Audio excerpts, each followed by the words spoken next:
Hello guys, welcome back to science taught. मैं हूं आपके एजुकेटर मलिक। और आज हम लोग डिस्कस करने वाले हैं जो हम लोगों ने पहले डिस्कस किया था, द लिविंग वर्ल्ड, उसका पार्ट 2। फर्स्ट पार्ट में हम लोगों ने डिस्कस कर लिया था कि ये जो डाइवर्सिटी है लिविंग वर्ल्ड में, ये कितनी है, इसमें कौन लिविंग है कौन नॉन लिविंग है, लिविंग के क्या क्या कैरेक्टर्स होते हैं, वो सब कुछ हम लोगों ने समझ लिया था। Growth, consciousness, metabolism and reproduction को हम लोगों ने अच्छे से समझ लिया। अब बात है कि इतने सारे जो लिविंग बींग्स है, there are nearly 1.7 to 1.8 billion species. अब इन स्पीसीज को पर्टिकुलरली एक एक स्पीसीज को स्टडी करना या एक एक इंडिविजुअल को स्टडी करना इज नॉट पॉसिबल, है ना। इसलिए हम लोग क्या करते हैं, क्लासिफिकेशन करते हैं। और इस क्लासिफिकेशन के स्टडी को हम लोग कहते हैं टैक्सोनॉमी। ठीक है, the branch of biology that deals with principle and procedure of classification. जैसे कि मैंने अभी आप लोगों को बताया कि ये बायोलॉजी का वो ब्रांच है जो कि क्लासिफिकेशन के प्रिंसिपल और प्रोसीड्योर से डिस्कस करता है, डील करता है। तो क्लासिफिकेशन है क्या? Classification is the grouping of organisms on different categories on the basis of their characters। उनके कैरेक्टर के बेसिस पे किसी ऑर्गेनिजम्स को पर्टिकुलरली किसी एक ग्रुप में पुट करना is classification. That is only classification. जैसा आप इस फिगर में देख रहे हो, ये दोनों ही कैटरपिलर की कैटेगरीज में हैं, लेकिन इसका अपीयरेंस देखो डिफरेंट है और इसका अपीयरेंस डिफरेंट है। तो ये दोनों को डिफरेंटली हम लोग स्टडी करेंगे। एक एक इंडिविजुअल को स्टडी करना पॉसिबल नहीं हो पाता है, इसलिए हम लोग क्या करते हैं, इसको एक ग्रुप में पुट करते हैं और इनके जो सिमिलर कैरेक्टर्स हैं उनको साथ साथ में पढ़ लेते हैं, and that is only classification. Okay, अब क्लासिफिकेशन ऑफ एनिमल्स या प्लांट्स होता कैसे है, इसका क्या बेसिस होगा, क्या स्टेप्स होगा, वो हम लोग देखेंगे। सबसे पहले तो कैरेक्टराइजेशन, कैरेक्टर देखेंगे कि उस ऑर्गेनिज्म का, अगर किसी ऑर्गेनिज्म को हम लोगों ने कंसिडर कर लिया तो उसका कैरेक्टर कैसा है। अगर किसी एनिमल के बारे में बात करेंगे तो हम लोग उसको चेक करेंगे कि उसके लेग्स कितने हैं। जैसे अगर आप आर्थ्रोपोडा में देखोगे तो 6 लेग्स आर देयर, है ना। और अगर आप देखोगे एनिमल्स में तो 4 लेग्ड ऑर्गेनिजम्स होते हैं। अब उनमें विंग्स है या नहीं, तो ये सारे कैरेक्टर के बेसिस पे उनको कैरेक्टराइज किया जाएगा पहले कि उनका कैरेक्टर क्या है। उसके बाद हम लोग उसको आइडेंटिफाई करने की कोशिश करेंगे, and that process is known as identification. उसको हम लोग आइडेंटिफाई करेंगे कि ये जब कैरेक्टराइज होने के बाद अब आ गया है तो इसका आइडेंटिफिकेशन क्या है। ठीक है, इसकी आइडेंटिटी क्या है। जैसे हम लोगों में, हमारे यहाँ क्या होता है, यूआईडी बनता है ना, हमारा जो आधार कार्ड होता है, ये हमारा आइडेंटिफिकेशन है। इससे हमें आइडेंटिफाई किया जा सकता है, हम दुनिया के किसी भी कोने में हो तो इससे हम बता सकते हैं कि ये मैं हूँ और ये मेरा नाम है, ये मेरा एड्रेस है, ये मेरा कॉन्टैक्ट नंबर है। ये सब कुछ एक पर्टिकुलर आइडेंटिफिकेशन है मेरा, है ना। तो ऐसे ही इनका भी जो आइडेंटिफिकेशन होगा उसको हम लोग पुट फॉरवर्ड करेंगे। दूसरा, उसको हम लोग अब नॉमेनक्लेचर करेंगे, यानी उसका नेम रखेंगे, या उसका नेम ऑलरेडी होगा तो उसको फाइंड आउट करने की कोशिश करेंगे, नॉमेनक्लेचर करेंगे। इसका नॉमेनक्लेचर देखने के बाद हम लोग इसको एक पर्टिकुलर ग्रुप में पुट करेंगे। ग्रुप में पुट करने के बाद हम लोग इसको देखेंगे कि इसका ग्रुप क्या है, और इसको आगे हम लोग एक ग्रुपिंग कैरेक्टर में देखेंगे। हम लोग जब देख लेंगे इसके स्टेप्स ऑफ क्लासिफिकेशन को, तो आपके लिए मैंने यहाँ पे एक ग्रुप्स रखा हुआ है, देख लो आप। इस तरीके से इसको समझ सकते हो कि एनिमल्स में 2 ग्रुप्स होते हैं, एक होते हैं इनवर्टिब्रेट, दूसरे होते हैं वर्टिब्रेट। इनवर्टिब्रेट्स कौन होते हैं? जिनके की बैकबोन नहीं होते हैं। और वर्टिब्रेट्स कौन? जिनका बैकबोन होता है। जिनके बैकबोन नहीं होते हैं वो इनवर्टिब्रेट्स, जिनके बैकबोन होते हैं उनको हम लोग बोलते हैं वर्टिब्रेट्स। तो सबसे पहले इनवर्टिब्रेट्स को देखते हैं। इनवर्टिब्रेट्स को डिवाइड किया गया protozoa, coelenterata, flatworms, annelida, then arthropoda, mollusca, Echinodermata.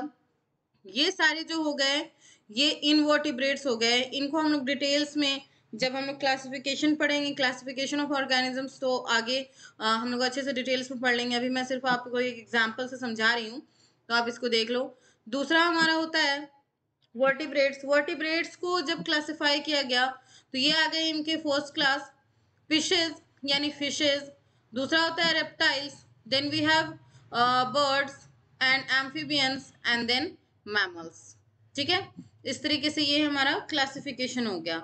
इसको हम लोग डिटेल्स में और अच्छे से नेक्स्ट पार्ट में या अगले पार्ट में मैं आपको इसको बता दूंगी। सिस्टम ऑफ क्लासिफिकेशन क्या होगा? अब क्लासिफिकेशन का भी ना बहुत सारा सिस्टम्स होता है। सबसे पहला अगर सिस्टम हम लोग डिस्कस करें तो एक होता है आर्टिफिशियल सिस्टम, दूसरा है नेचुरल सिस्टम और एक है फाइलोजेनेटिक सिस्टम। ये जो हमारा आर्टिफिशियल सिस्टम है वो सिर्फ मॉर्फोलॉजिकल कैरेक्टर्स के ऊपर बेस्ड होगा। मॉर्फोलॉजिकल क्या मतलब? फिजिकल कैरेक्टर, बाहर का कैरेक्टर कैसा है, उनका अपीयरेंस कैसा है, that is known as morphological characters. ये फिजिकल कैरेक्टर्स को बताएंगे। और ये जो नेचुरल सिस्टम है ये नेचुरल कैरेक्टर्स के ऊपर डिपेंडेंट रहेंगे, नेचुरल कैरेक्टर्स को डिफाइन करेंगे। और ये फाइलोजेनेटिक्स जो है, फाइलोजेनेटिक सिस्टम, इसमें एवोल्यूशनरी रिलेशनशिप को बताया जाता है, एवोल्यूशनरी कैरेक्टर्स को कंसिडर किए जाते हैं। इनमें आर्टिफिशियल सिस्टम में कोई ट्रू रिलेशन होता ही नहीं है, कोई ट्रू रिलेशन नहीं है इनमें। इन्होंने क्या किया था, इसका जो सिस्टम था थियोफ्रास्टस ने दिया था और उन्होंने डायरेक्टली पुट कर दिया सारे के सारे जितने हैं, ये फादर ऑफ बॉटनी में है, थियोफ्रास्टस जो है वो फादर ऑफ बॉटनी है। इसका क्वेश्चन मैं आपको शॉर्ट्स में दूंगी, आप मेरे शॉर्ट्स को भी देखिए और उसको लाइक करिए, कमेंट करिए, सब्सक्राइब करिए, इसके क्वेश्चंस आपको मिल जाएंगे।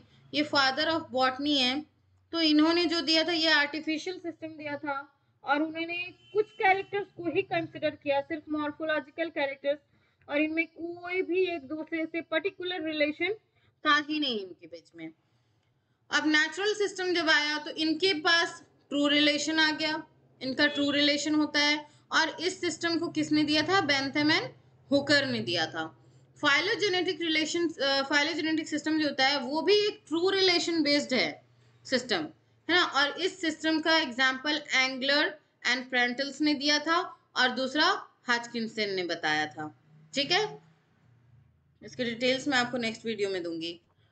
कुछ इंपॉर्टेंट टर्म्स है टैक्सोनॉमी में जो हमें जानने हैं, उसको हम लोग जान लेते हैं। सबसे पहला है साइटो टैक्सोनॉमी। साइटो का मतलब ही होता है बेटा सेल। साइटो का मतलब मैंने आपको जब सेल चैप्टर पढ़ाया था तो बता दिया था कि साइटो का मतलब क्या होता है? सेल। या जब हम लोग सेल को डिस्कस कर रहे हैं तो सेल में क्या होता है? सेल में सबसे इंपॉर्टेंट हमारा क्रोमोसोम होता है। तो यहाँ नंबर, नेचर और बिहेवियर क्या है क्रोमोसोम का, उसके ऊपर डिपेंड करेगा। And this taxonomy is known as cytotaxonomy. Taxonomy क्या है? Study of classification. And cytotaxonomy क्या है? स्टडी ऑफ सेल्स या number, nature and behaviour of chromosomes within a cell is known as cytotaxonomy. Chemotaxonomy क्या है? Chemo का मतलब क्या होता है?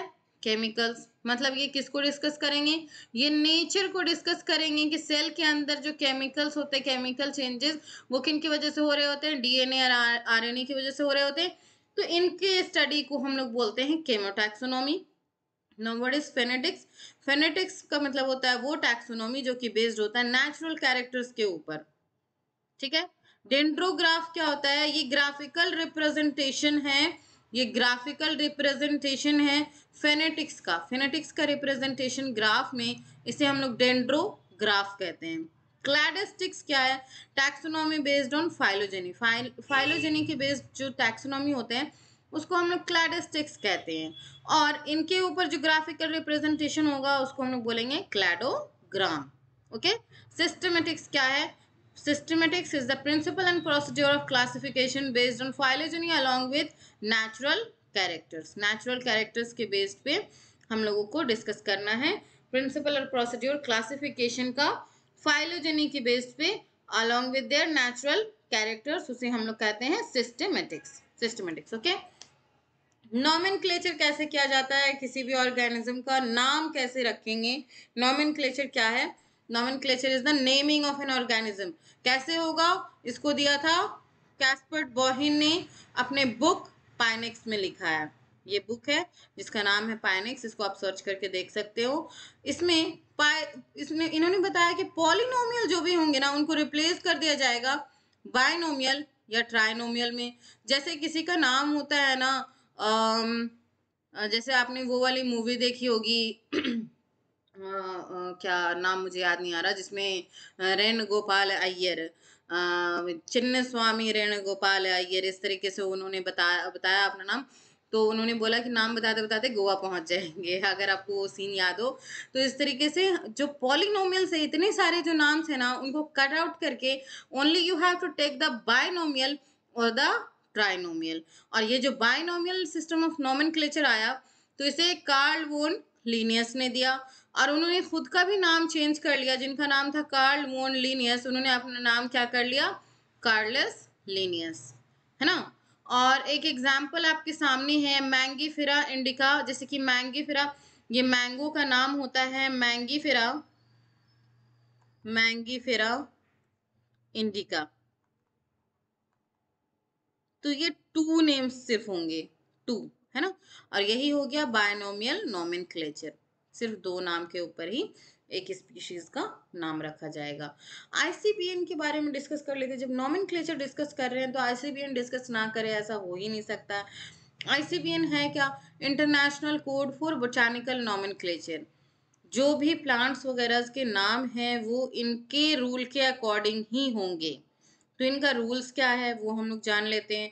तो इनका रूल्स पहला है कि all scientific names are considered to be Latin in origin. सारे साइंटिफिक नेम्स जो भी होंगे उनको हम लोग कंसिडर करते हैं लैटिन है ओरिजिन में।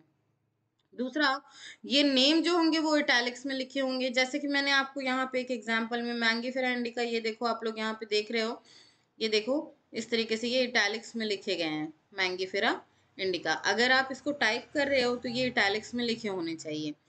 दूसरा, ये जो फर्स्ट नेम होगा, फर्स्ट नेम ये डिफाइन करता है इसका जेनरिक एपिथेट, और ये इसका स्पेसिफिक एपिथेट, यानी ये इसका जेनरा बताता है, जेनरा, और ये इसकी स्पीसीज को रिप्रेजेंट करते हैं। ओके।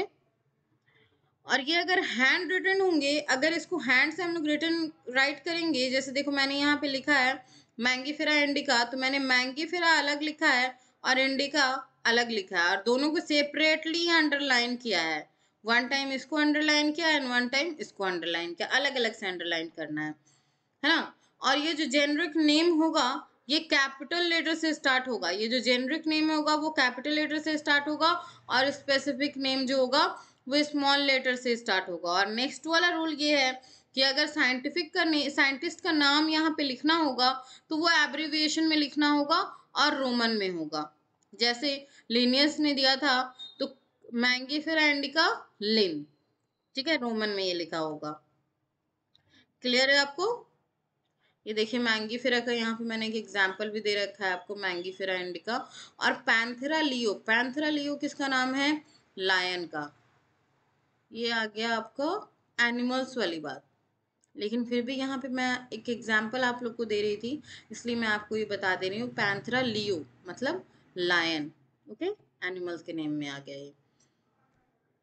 अब पढ़ते हैं टैक्सोनॉमिक हायरार्की या टैक्सा या टैक्सॉन होता क्या है। ये कैटेगरी या रैंक है किसी भी ग्रुप ऑफ ऑर्गेनिज्म को एक पर्टिकुलर टेबल में डालने का, एक पर्टिकुलर क्लासिफाई करने के लिए इनके होते हैं।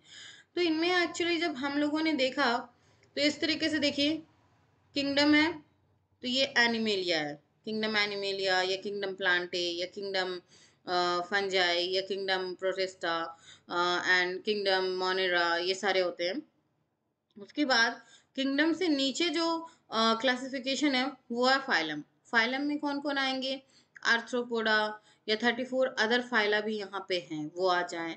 और क्लासिफिकेशन अगर होगा तो आर्थ्रोपोड्स को देखो यहाँ पे क्लासिफाई किया गया एराकिनिड्स, ये स्पाइडर्स या स्कॉर्पियंस, या आर्थ्रोपोड्स को क्लासिफाई किया गया इंसेक्ट्स में। अब इंसेक्ट्स के ऑर्डर्स क्या क्या आ गए, ये आ गए हाइमेनोप्टेरा, हेमिप्टेरा या 28 अदर्स। ये हाइमेनोप्टेरा में कौन कौन है, एंट्स है, बीज है, एक्सेट्रा है। और यहाँ पे हेमिप्टेरा में ट्रू बग्स आ जाते हैं। अब इनकी जो फैमिली होगी वो फैमिली एपिडे, फैमिली को हमेशा ए से रिप्रेजेंट करते हैं, लास्ट में ए देते हैं, है ना। ये फैमिलीज हो गई। और जीनस क्या है इनके, एपीज या ऑन्कोपेल्चस, ये सारे इनके जीनस हो गए। स्पीसीज एक पर्टिकुलर स्पीसीज को, जैसे हनी बी, हनी बी का स्पीसीज क्या है, मेलिफेरा। या ये लार्ज मिल्कवीड बग का स्पीसीज क्या है, फैसिएटस। ठीक है। अब यहाँ पे जो टैक्सा को डिवाइड किया गया है वो टू पार्ट्स में, जैसे ऑब्लिगेट टैक्सा और एक होता है non obligate taxa. Obligate taxa की एकदम कंपलसरी है, इसको यूटिलाइज करना ही करना है क्लासिफिकेशन में। ये टोटल कितने होते हैं? 7 होते हैं। नेम कौन से हैं उनके? Species, then genus, we have family, order, class, phylum and kingdom. ये जो नॉन ऑब्लिगेट है टैक्सा, वो क्लासिफिकेशन को और बेटर बना देते हैं। इनको हम लोग चाहे तो यूज करें, चाहे तो ना भी यूज करें। और ये कौन कौन से होंगे? टोटल 6 होते हैं, जैसे कि सब स्पीसीज हो गए, वेराइटी हो गए, या सब फैमिली हो गए जिनको हम लोग ट्राइब भी कहते हैं, सब ऑर्डर हो गए, सब क्लास हो गए, सब फाइलम हो गए, और अगर प्लांट्स में डिस्कस करें तो उनको हम लोग सब डिवीजन कहते हैं, और सब किंगडम, अगर हम लोग किंगडम की बात करें तो यहाँ तक अगर आपको क्लियर हो गया हो तो आगे मैं नेक्स्ट पार्ट में अपलोड करूंगी। अगर आपको ये वीडियो अच्छी लगी हो तो please like, comment, subscribe and do hit the bell icon. Okay, thank you.